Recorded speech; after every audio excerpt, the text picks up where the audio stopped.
Ularning zulm uchirganligi, ularning kuchining ojizligi, kofirlarning kuchligi, kofirlarning jamiyatda tabiqisining ustun bo'lganligi, hargizmi kofirlarning to'g'ri yo'lda ekanligi, musulmonlarning ojiz bo'lganligi, soni oz bo'lganligi, hargizmi ularning xato yo'lda ekanligidan direkt bermagan. Shundaqla bugungi kunimizdagi din dushmanlari va odimiy shaytonlarningki bizni islomdan yiroqlashtirish, iymonimizni shubhilashtirish uchun bizga soldigan vasvaslardan birisi bo'lsa, bugungi kun qilishimizga islom sababchi degan mana shu na reallikqa, na tarixga uyg'un bo'lmagan bir so'z. Zulm mana shunday haddidan eshib ketgan paytida din düşmanları ademi şeytanlar bizning ojizlik nuqtamizni hujum qilib sen din deb mushkun qoldi degan vasvasani qiladi. Biz de qaydash psixikasi bo'lib qolsa, shundaqlam qaydab dinni tashlab salamiz. Wan nabiyya laysa ma'u ahad. Shundaq bir payg'ambar borki, Allohning tanlagan bandasi borki, uning keyinda hech bir odam yo'q deydi.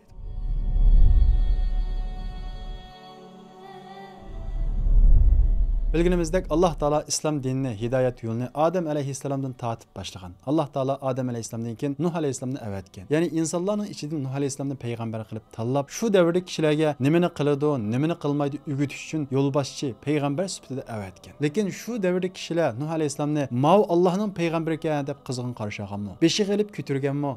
Dal aksicha. Yani Nuh aleyhisselamga ishonmagan, inkor qilgan, yolg'onchi degan, Nuh aleyhisselamga turli haqoratlarni va masxirlarni qilgan. Hatta Nuh aleyhisselam ularga 950 yil kechida, kunduzda oshkor, yushun, har xil vositalarni ishlatib da'vat qilgan bo'lsa-mu, ularning ichidan 100 ga bormagan odamlar musulmon bo'lgan. Yani iymon etgan, to'g'ri yo'lda mangan. Ama şu vaqtdagi hamma odam degudek, ya'ni 100 odamdan boshqa hamma odam xatolik ustida, ozg'unlik ustida edi. Tijoratchilar tijoratni qilib meng'ivergan, cho'ng kuchlar cho'ng kuch bilan meng'ivergan. Hamma odamlar xotirjam o'zining hayotiga, o'zining turmushiga rozi bo'lib yashayvergan. Faqat 100 necha nafar kishilar hidoyat ustida bo'lgan. Nuh alayhisalom ularga har xil shaklda tushuntirgan bo'lsa-mu, ular oxirida ya Nuh qad jadaltana fa aktharta jidalana fa'tina bima ta'iduna in kunta minas sodiqin. Ey Nuh, sen biz bilan nihoyat ko'p jidallashding, munozilashting. Agar gaping rost bo'laman bo'lsa, bizni qo'rqitgan Allohning azobini keltirib baq deb haddidan oshgan. Demak Nuh alayhisalom 50 yil kam 1000 yil da'vat qilgan bo'lsa-mu, nihoyat az 100 ga bormagan odamlar musulmon bo'lgan, ammo zamin ustidagi hamma odam o'zining ozg'unligida, o'zining ana shu xato turmushida meng'ivergan. Undan keyin Alloh taolo İbrahim alayhisalomni payg'ambar qilib avatgan. Allohning elchisi qilib avatgan. İbrahim alayhisalomni kishilar qarshılaganmi, beshi qilib ko'targanmi? Dal aksicha. İbrahim alayhisalomga dadisimi ishonmagan. İbrahim alayhisalomga faqat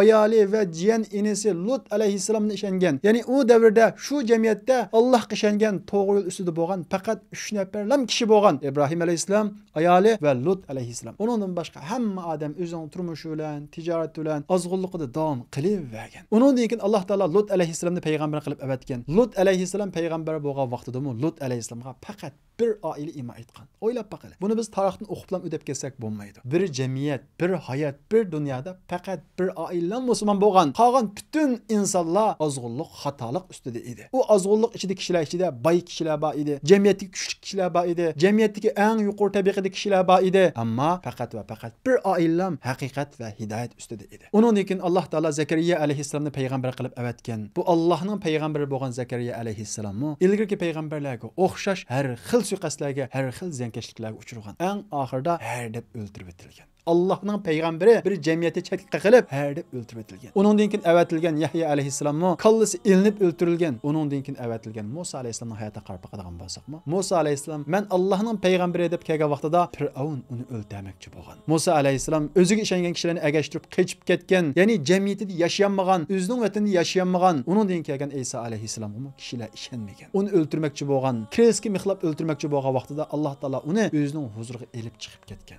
Eng oxirida avatilgan bizning payg'ambarimiz Muhammad alayhissalomni Alloh taolo payg'ambar qilib tanlab avatgan vaqtidami payg'ambarimiz Muhammad alayhissalom qarshilanganmi? Dal aksicha. Payg'ambarimiz Muhammad alayhissalomga haqorat qilingan. Payg'ambarimiz Muhammad alayhissalomni sihirgar degan, kazzab degan, sarang degan. Ya'ni tillig'i bo'lgan hamma gap bilan tilligan. Alloh tanlagan, to'g'ri yo'lda bo'lgan payg'ambar tillangan, chetga qilgan, zulmga uchragan. Shundaqla payg'ambarimiz Muhammad alayhissalomga ishongan va payg'ambarimiz Muhammad alayhissalomning hidoyat yo'liga o'tgan kishilar shu jamiyatdagi osonlik kishilar bo'lib chetga qilgan. Hatto nihoyat ig'ir iskanjalarga uchrab o'zining yurtida turolmay Habasistonga hijrat qilib ketgan. Demak biz butun payg'ambarlarning tarixini qarab qilgan bo'lsak bir narsani ko'ramiz. Hidoyat ustida bo'lgan payg'ambarlar va uning ergashgan kishilar shu jamiyatda osonlik edi. Chetga qilgan, zulmga uchragan, ularning osonlik ekanligi, ularning zulmga uchraganligi, ularning kuchining ojizligi, kofirlarning kuchligi, kofirlarning jamiyatda tabiqisining ustun bo'lganligi, hargizmi kofirlarning to'g'ri yo'lda ekanligi, musulmonlarning ojiz bo'lganligi, soni oz bo'lganligi, hargizmi ularning xato yo'lda ekanligidan direkt bermagan. Ammo biz inson bo'lg'achqa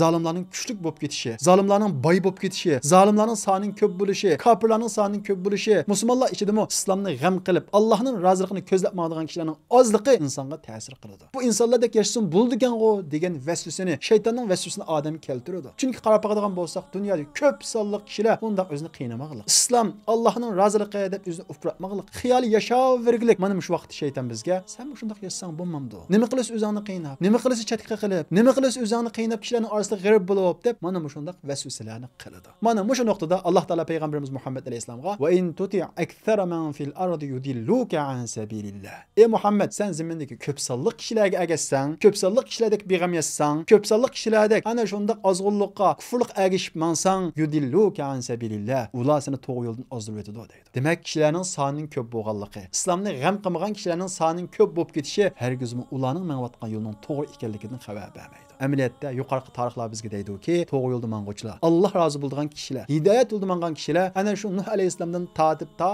payg'ambarimiz Muhammad alayhisolam ta bugun qadar, hatto qiyomat qadar ular oz bo'ladi. Soni oz bo'ladi. Mana bu sababdan, ya'ni sonimizning ozligiga qarab o'zimizning mangan yo'lini ikkilanib qolmasligimiz uchun Alloh taolo payg'ambarlarning qislarini bizga so'zlab beradi. Alloh taolo Qur'oni Karimda va kullan naqussu alayka min anba'ir rusul ma nuthabbitu bihi fuadak. Biz payg'ambarlarning qislarini sizga, sizning qalbingizni dinda mustahkam qilishni so'zlab beramiz deydi. Ya'ni payg'ambarlarning hayotiga qarab baqing, ey Muhammadning ummati, ey 21-asrdagi Muhammad alayhisolamning ummatlari, o'zini yolg'iz his qilgan, o'zini g'arib his qilgan, haqiqatni so'zlashda, haqiqatni yashashda, haqiqiy iymonda, islomda turishda o'zini oz, yolg'iz his qilgan musulmonlar ilgirki payg'ambarlarning tarixiga qarab baqsanglar, qalbinglar, iymoninglarda mustahkam bo'ladi, dinda mustahkam turusizlar deydi. Haqiqatan payg'ambarlarning hayotiga qarab baqadigan bo'lsak, ular oz edi. Ular ojiz edi. Ammo ularning ozligi, ularning ojizligi, ularning ozg'unlik va xatolik ustida ekanligidan darak bermaydi. Dal aksicha, hidoyat ustidagilar ana shunday oz bo'ladi. Qur'on Karimda ko'p sonli kishilarning ishonmaydiganligi, ko'p sonli kishilarning kofir bo'lganligi, ko'p sonli kishilarning shukr qilmaydiganligidan bizga xabar beradi. Payg'ambarimiz Muhammad alayhisalom uridat alayya al-umam, menga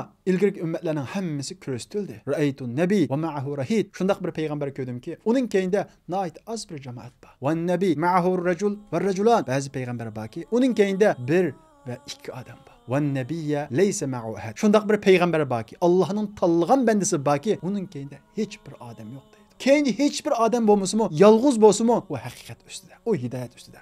Shuning uchun asla va asla o'zimizning yolg'izligidan, sonimizning ozligidan, islomni g'am qilib yashaydigan kishilarning sonining ozligidan hargiz o'zimizning yo'ldan gumonlanmaylik. Bu shaytonning bizga vasvasa qilib bizni ozdiradigan eng chong yuchuqlardan birisi. Alloh taolo Qur'on Karimda "Qul la yastavil khabith va tayyib va law a'jabaka kathratul khabith." Ey Muhammad, pok bilan nijosat hargiz barobar emas. Garchi nijosatning ko'pligini hayron qoldirsa-mu, hargiz unga hayron qolma. Allohning nazarida pok ustun deydi. Ya'ni Allohning nazarida mu'minlarning, hidoyat ustidagilarning soni az bo'lsa-mu, Allohning nazarida ular qimmatlik, ular aziz. Kofirlar ko'p bo'lsa-mu, soni ko'p bo'lsa-mu, kuchlik bo'lsa-mu, pulisi jiq bo'lsa-mu, ularning Allohning nazarida hech bir qimmati yo'q deydi. Tarix qarab qolgan bo'lsak-mu, haqiqat bilan kuch doim birikkanmaydi. O'ng tanasib kelmaydi. Ba'zida haqiqat bilan kuch birikiladi, ba'zida ayrim keladi. Masalan, Fir'avn kuchlik edi, ammo haqiqat ustida emas edi. Qarun boy edi, lekin xatolik ustida edi. Demak, har bir kuchlik haqiqat ustida bo'lmaydi. Shuning uchun kishilarning boyligiga va jamiyatdagi tabiqasining o'rnining yuqoriga qarab asla va asla aldanmayli. Payg'ambarlarning hammasining jamiyatga tabiqasining o'rni yuqori emas edi. Ba'zilarining yuqori edi, ba'zilarining o'rta hol edi. Ya'ni ba'zi payg'ambarlar podshoh edi, ba'zi payg'ambarlar faqir podichi edi. Demak, haqiqat u haqiqat. Allohning yo'lida mangan bo'lsa, u qandoq bo'lsin, ojiz bo'lsin, oz bo'lsin, u haqiqatning ustida. Shuning uchun asla va asla shaytonga fursat bermayli. Dal aksicha, bugungi o'xshash musulmonlar g'arib, ya'ni islomni g'am qildiganlarning soni oz, kofirlar kuchli, kofirlarning soni jiq. Mana shundaq payt islom uchun tuhfa qo'shadigan payt. Islom kuchli vaqtida, islom qiziq nuqta bo'lgan vaqtida, hamma odam musulmon bo'lgan vaqtida, islom saltanat surgan davrda nurg'un kishilar musulmon bo'ladi. Ammo mana shundaq sinoq kelgan vaqtida, ya'ni musulmonlar ojizlashgan vaqtida, xorliq yuzlangan vaqtida bizning iymonimiz imtihon qilinadi. Haqiqiy Allohga ishongan kishilar bu yo'lda mustahkam tura oladi. Masalan, mohiyatda, pulsa vaqtda, kuchli vaqtda hamma odam siz bilan do'st bo'ladi. Ammo siz ojizlashgan vaqtingizda samimiy odamlar siz bilan do'st bo'ladi. Dal shunga o'xshash islom kuchlangan vaqtida hamma odam islomga yepishishi mumkin, islom uchun xizmat qilishi mumkin, voy islom deyishi mumkin. Ammo bugungi o'xshash davrning chaqi aylanib musulmonlarning ojiz davriga to'g'ri kelib qolgan vaqtida haqiqiy jannatga ishongan kishilar islomni g'am qilib mingib veradi. Soni oz bo'lsa-mu davom qilib mingib veradi. Ya'ni bugungi kunimizdagi musulmonlarning ojizligi, haqiqiy to'g'ri yo'lda mangan kishilarning ozligi, islomni g'am qilgan kishilarning sonining haqiqatan ozlab ketishi bu bir sinaq, bu bir imtihon. Ya'ni rostchilar bilan, savrchilar bilan yolg'onchilarni araydigan bir imtihon. Alloh taolo Qur'on Karimda "Va lanabluwannakum hatta na'lamel mujahidin minkum was-sabirin ve nabluwa akhbarakum. Biz sizlarni imtihon qilamiz. Mana shunda qiyin kunlar bilan sizlarni imtihon qilamiz. Ig'ir sinoqlar bilan sizlarni imtihon qilamiz. Soninglarning ozligi bilan sizlarni imtihon qilamiz. Nima uchun? Sizlarning ichinglardan mujohidlarni bilish uchun, sizlarning ichinglardan sabrchan, chidamchan kishilarni bilish uchun va shundaqla sizlarning ichki sirlaringizga voqif bo'lgan qadar mana shundaq imtihon qilamiz deydi. Demak, bugun kunimizdagi islomni g'am qilmaydigan kishilarning oz qilishi, musulmonlarning g'iriblik qilishi, islomning chetga qilishi, kishilarning boshqa taraflarga qarab mengib ketishi bu bir sinoq, bu bir imtihon. Islom tunji qadam boshlangan vaqtidami mana shundaq imtihon bilan boshlangan, soni oz boshlangan, qiyinchiliklar ichida boshlangan, beshiga har xil musibatlar kelgan. Ana shundaq har xil musibatlar ichida samimiy, sodiq bo'lgan insonlar yetishib chiqqan. Demak, bu xil ahvol bizni tavlaydi, bizni tanlaydi. Kimning rost, kim yolg'on buni ayiradi. Ondan keyin ana shu kishilarni musulmonlarga yetakchi qiladi. Alloh taolo Qur'on Karimda va nuridu an namunna alallazina stud'ifu fil ardi va naj'alahum a'immatan va naj'alahumul varithin. Biz zaminda buzaq qilingan musulmonlarga, zulm uchirgan, har xil musibatlarga uchirgan o musulmonlarga shundaq bir yaxshilik qilish iroda qildikki, biz ularni zaminda varis qilamiz, igi qilamiz va shundaqla ularni rahbar, imom qilamiz deydi. Demak, payg'ambarimiz Muhammad alayhisolamning tunji hayotida qarab qilgan bo'lsak, ana shundaq musibatga uchirgan kishilar, ana shundaq qiyinchilik uchirgan kishilar, ana shundaq chetqa qilgan kishilar musulmonlarning xalifasi, imomlari, rahbari bo'ldi. Demak, bugun kunimizdagi qiyinchilik, bugun kunimizdagi sinoq, bugun kunimizdagi chetqa qish bizni keyingi bir cho'ng ishga tayyorlanganligidan bishorat beradi. Agar biz mustahkam tura olsak, agar biz ko'p sonliq kishilarning keynidan ma'lum ketmasak, agar biz boshqalarga o'xshash endi islom demayli, boshqa yo'lga mangli deb boshqa yo'lga ketib qolmasak, bu imtihonni o'talsak, ondan keyin Alloh taolo bizni a'imma, imom qiladi. Va shundaqla bizni o'z zaminimizga varis, ya'ni ega qiladi. Shuning uchun payg'ambarimiz Muhammad alayhisalom hadisda bada'al islamu g'ariba. Islom g'arib holatda boshlandi va sayaudu kama bada. Va shundaqla g'arib holatda boshlangandek g'arib holatda qaytadi. Fatuba lil g'uraba.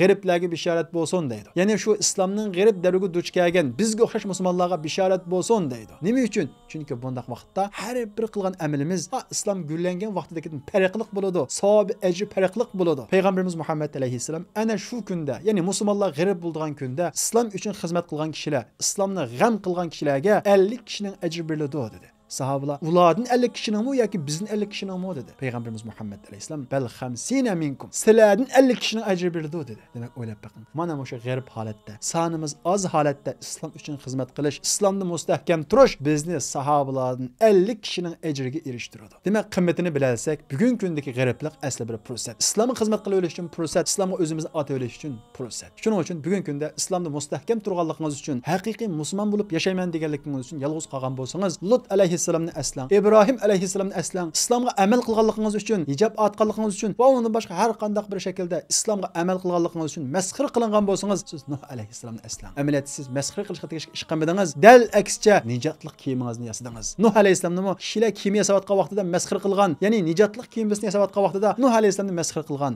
kishilar ana shunday bilmaydi. Shunga islom yo'lida mustahkam turishni davom qiling. Islom yo'lida mustahkam turishni bir azatga uchirgan bo'lsangiz, haqoratga uchirgan bo'lsangiz, tuhmat qilgan bo'lsangiz, payg'ambarimiz Muhammad alayhissalomni aslang. Payg'ambarimiz Muhammad alayhissalom bu hidoyat yo'lida mustahkam turganligi va bu davoni kishilarga yetkazganligi uchun sarang deyilgan, sihiygar deyilgan va shundaqla shoir deyilgan. Asla va asla o'zingizga o'xshash hidoyat yo'lida mustahkam turgan kishilarning ozligidan g'iriblik his qilmang. Fatuba lil g'uraba. G'iriblik his qilgan bo'lsangiz, sizga payg'ambarimiz Muhammad alayhissalom bishorat berdi. Jannat bilan bishorat berdi. Sabr qilsangiz, keyin sizni bir imom, bir yetakchi qildiganligiga bishorat berdi. Bugun kunimizdagi din dushmanlari va odimiy shaytonlar bizga dal mushu nuqtadan hujum qiladi. Bizning g'iribligimizni bizga his qildirish orqali, bizning ozligimizni bizga his qildirish orqali, kofirlarning ko'pligi, kofirlarning kuchli ketganligini bizga ko'z qildirish orqali to'g'ri yo'lning ular tarafida ekanligiga ishorat qiladi. Vaholanki biz o'zimizga Allohning va in tuti akthara man fil ardi yudilluka an sabilillah, ey Muhammad, zamindagi ko'p sonliq kishilarga agarsang, to'g'ri yo'ldan ezib ketsa degan bu oyatni o'zimizga qibulnoma qilib yo'limizda davom qilaveramiz. Din dushmanlari va odimiy shaytonlar dal bugun kunimizdagi musulmonlarning g'iribligi,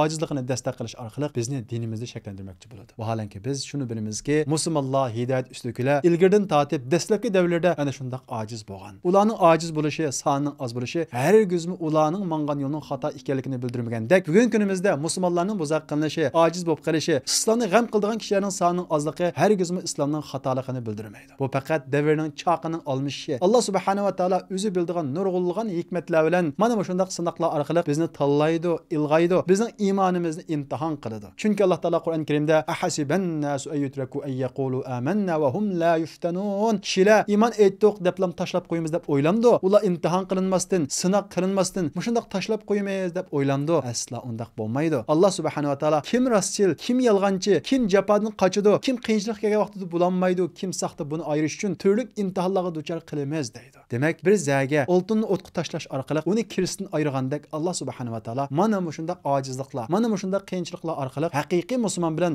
saxta musulmonni ayiradi. Shuning uchun asla va asla sinoqlarning ig'irligi va musulmonlarning ojizligi va islomni g'am qildigan kishilarning ozliq qarab iymonimizdan asla va asla ikkilanmasligimiz, mangan yo'limizdan hargizmi shubhalanmasligimiz kerak. Shundaqla bugungi kunimizdagi din dushmanlari va odimiy shaytonlarningki bizni islomdan yiroqlashtirish, iymonimizni shubhilashtirish uchun bizga soldigan vasvasalardan birisi bo'lsa, bugun kun qilishimizga islom sababchi degan mana shu na reallikqa, na tarixga uyg'un bo'lmagan bir so'z. Amaliyotda islom bizning hozir qadar mavjud bo'lishimizning sababkori. Masalan, qarab qaraydigan bo'lsak, islom dini bizni u bizga zulm qilayotgan zolim Xitoylardan yemak ichmakda va shundaqla hamma taraflarda o'xshamagan farqqa ega qilgan. Bu farqlar o'zimizning ayrim bir millat sifatida osmasiya bo'lib ketmay mavjud bo'lishimizning eng halqiliq sabablaridan birisidir. Islom dini shundaq bir qurganki, biz Uyg'urlarni emas, islom diniga e'tiqod qilgan har qanday bir millatni saqlab qoladi, himoya qiladi. Masalan, qarab qaraydigan bo'lsak, Xitoylarga chiroyjat o'xshash bo'lgan, tiljat o'xshash bo'lgan xuyuzlarning mavjudligini saqlab qolgan narsa nima? Dal ulardagi din. Uningdan boshqa chiroyjat o'xshamaydigan, urf-odat o'xshamaydigan manju va uningdan boshqa nurg'ulg'an millatlarning yo'q bo'lib ketishining sababi nima? Ulardagi dinsizlik. Demak, din bo'lmadi degan gap, farqli idea bo'lmadi, farqli e'tiqod bo'lmadi, farqli yurish bo'lmadi, farqli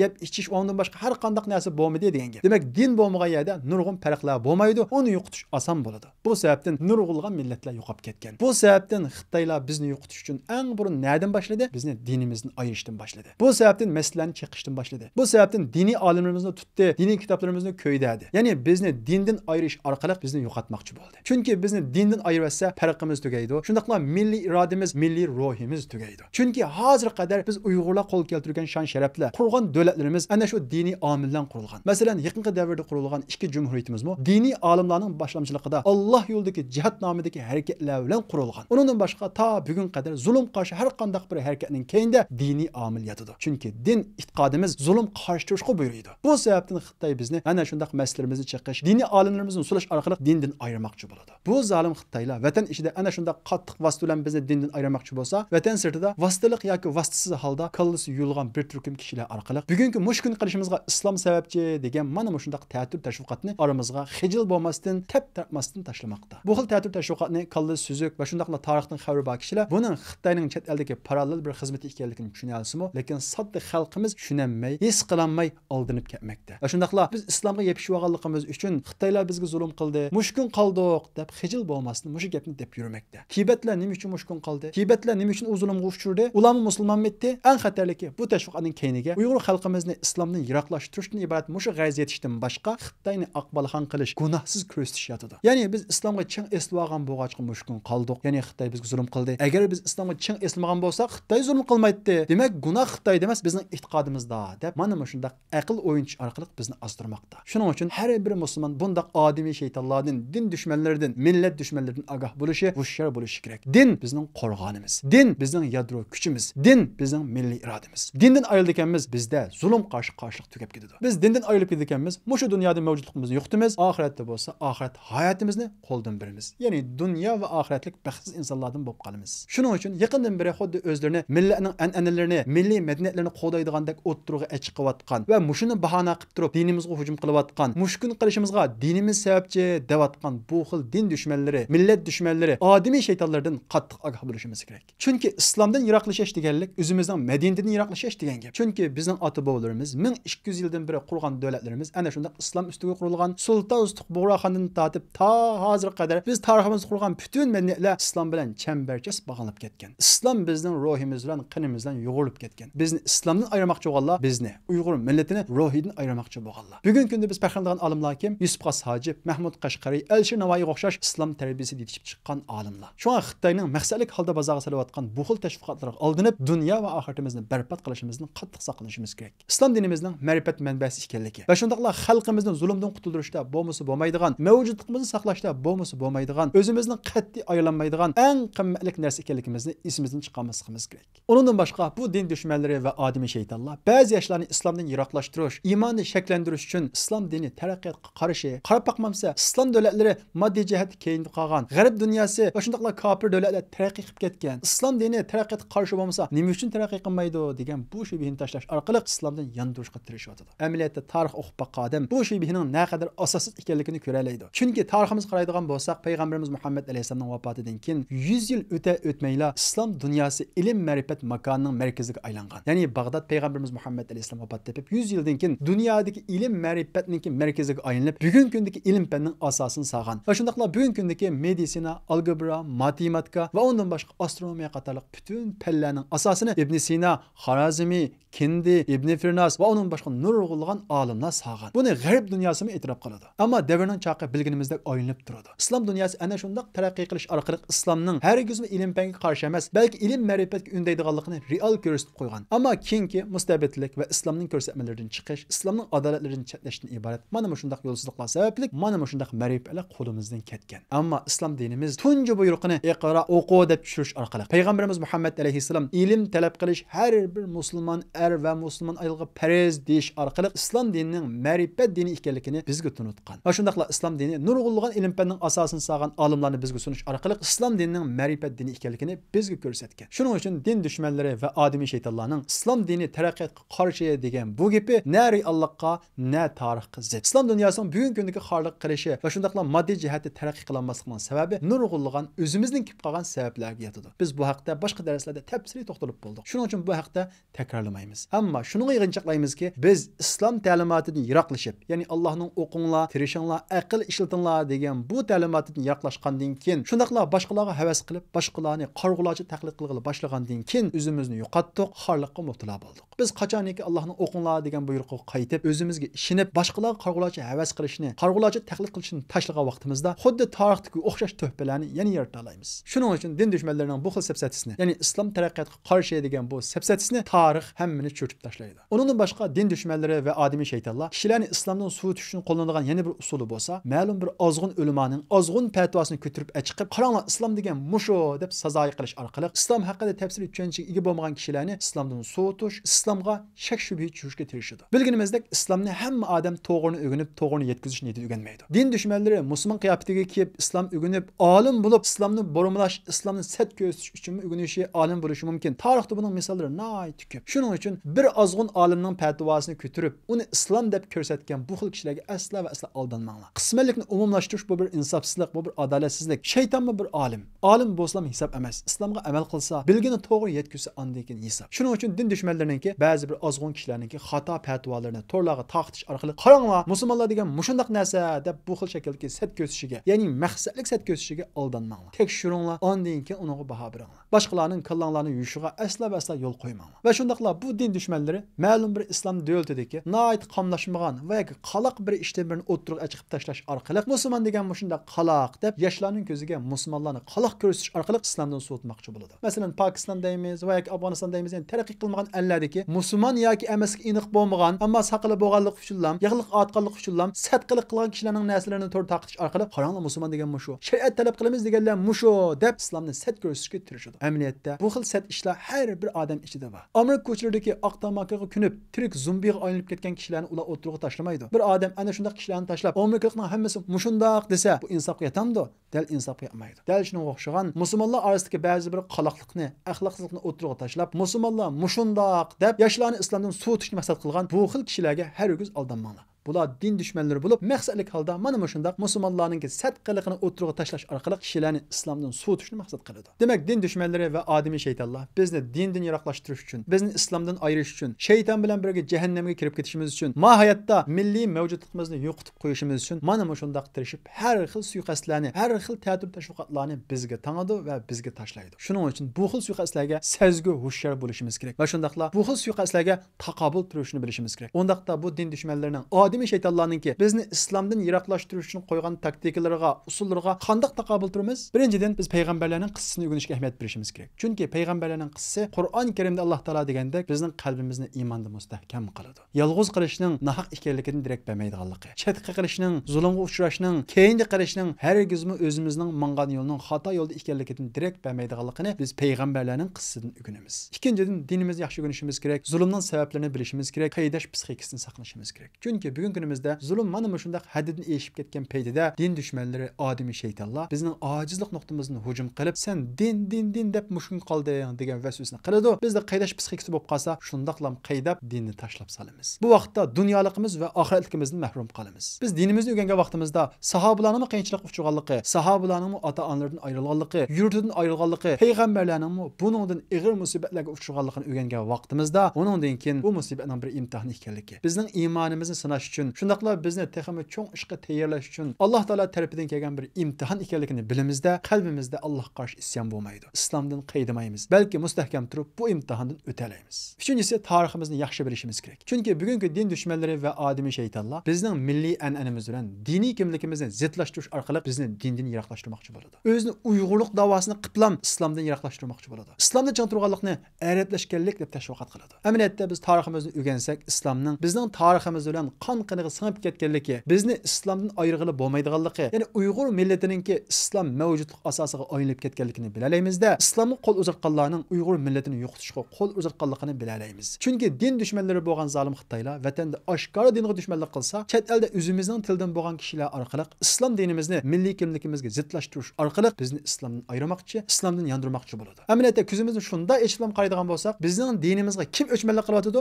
Xitoy qilyotidi. Hamda chet elda birisi ziyoli nomi bilan va yoki milliy an'ana qo'g'dayman degan nomi bilan dinga o'chmanlik qilsa, nima uchun uni farq etolmaymiz? Nima uchun uning kim ekanligini, kimga xizmat qilganligini bilmaymiz? Shuning uchun biz bizning milliy an'anamizning nima ekanligi, milliy madaniyatimizning nima ekanligini bilish uchun tariximizni o'qishimiz kerak. Milliy madaniyatimizning islom bilan naqadar birikib ketganligini shu vaqtda bila olamiz. To'rtinchidan, dinning mohiyati va dunyoning mohiyatini bilishimiz kerak. Bu dunyo imtihon maydoni. Alloh taolo kuchni, mol dunyoni xoliqi odamga beradi. Shundaqla nurg'ulgan sabablarni qo'yganlik, o sababni kofir qilsa-mu taraqqiy qiladi, musulmon qilsa-mu taraqqiy qiladi. Islomning vazifasi bir odamni boy qilish emas. Islomning vazifasi bir davlatni taraqqiy qildirish emas. Bir davlatni taraqqiy qildirish, bir odamni boy qilish u insonning o'zining vazifasi, ya'ni o'zi tirishadigan ishlar. Islom nimaning to'g'ri, nimaning halol, nimaning harom, nimaning xato ekanligini bizni ko'rsatadi. Islom hidoyat dini. Ba'zi odam hidoyat ustida bo'lishi mumkin, ammo ojiz bo'lishi mumkin, nomrod bo'lishi mumkin. Ba'zi kishilar xato yo'lda bo'lishi mumkin, kuchli bo'lishi mumkin, boy bo'lishi mumkin. Bu ikkisi ayrim bir masala. Alloh hidoyatni tirishqon va yaxshi ko'rgan odamga beradi. Ammo mol dunyoni yaxshi ko'rgan va yaxshi ko'rmagan odamga beradi. Va shundaqla haqiqat bilan kuch, mol dunyo doim birga kelmaydi, o'ng tanasib bo'lmaydi. Qarun boy edi, ammo haqiqat ustida emas edi. Fir'avn kuchli edi, ammo haqiqat ustida emas edi. Shuning uchun bugungi kunimizda din dushmanlari va odamiy shaytonlar kuchli davlatlarni, ya'ni kuchli kofir davlatlarni bizga shipi keltirish, bizni ko'rsatish orqali qara ular kofir bo'lsa-mu taraqqiy qilgan, ular kuchli deb bizni iymonni shakllantirishga tirishsa, buning qarta sezgir bo'lishimiz kerak. Bugungi kundagi taraqqiyot Dajjalning taraqqiyoti oldida hech narsa emas. Chunki Dajjal shundoq bir taraqqiyot bilan keluvdiki, u o'lakni tirildirdi Allohning ruhsati bilan. Biz bugungi kundagi zolimlarning, kofirlarning kuchlanib ketganligiga qarab, iymonimizni shakllanib qolsa, oldimizga Dajjal kelib qolsa, ota-onamizni tildirib bersa, u vaqt iymonimizni qanday saqlaymiz? Shuning uchun u kuchning, o moddiy taraqqiyotninki hargiz quloq aylanmayli. Biz moddiy taraqqiyotga emas, Allohga iymon aytaylik. Moddiy taraqqiyot bir vosita. Tirishqa odam uningga erishadi. Ammo hidoyat u Allohning yo'li. Shunga har vaqt iymonimizni moddaga emas, taraqqiyotga emas, kuchga emas, Allohga to'g'ri yo'lga aytaylik. Beshinchisi, ya'ni din dushmanlarining va odamiy shaytonlarning vasvasalariga aldanib, iymonimizni shakllanib qolmasligimiz, iymonni mustahkam turish uchun qo'limizdan kelishicha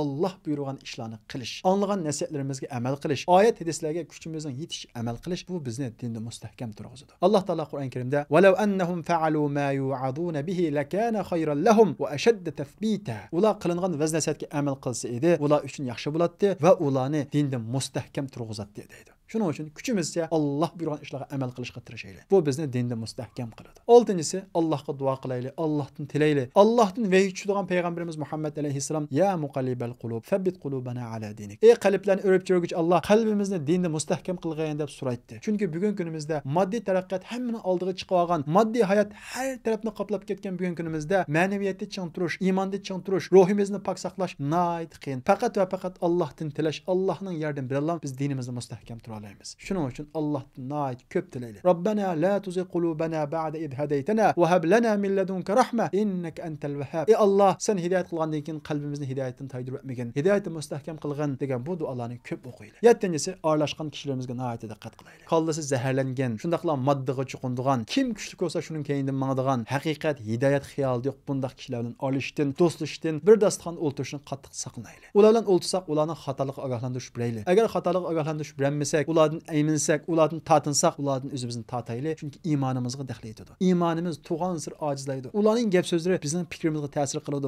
Asta biz o'zgaramiz. Alloh subhanahu va taolo hammamizni din dushmanlarining va odimiy shaytonlarning vasvasalaridan saqlasin. Iymonni mustahkam qilsin. Islomning bu g'arib vaqtida bizni fursatni ching tutib, islomga ching yopishadigan iymoni mustahkam kishilarning qatoridan qilsin.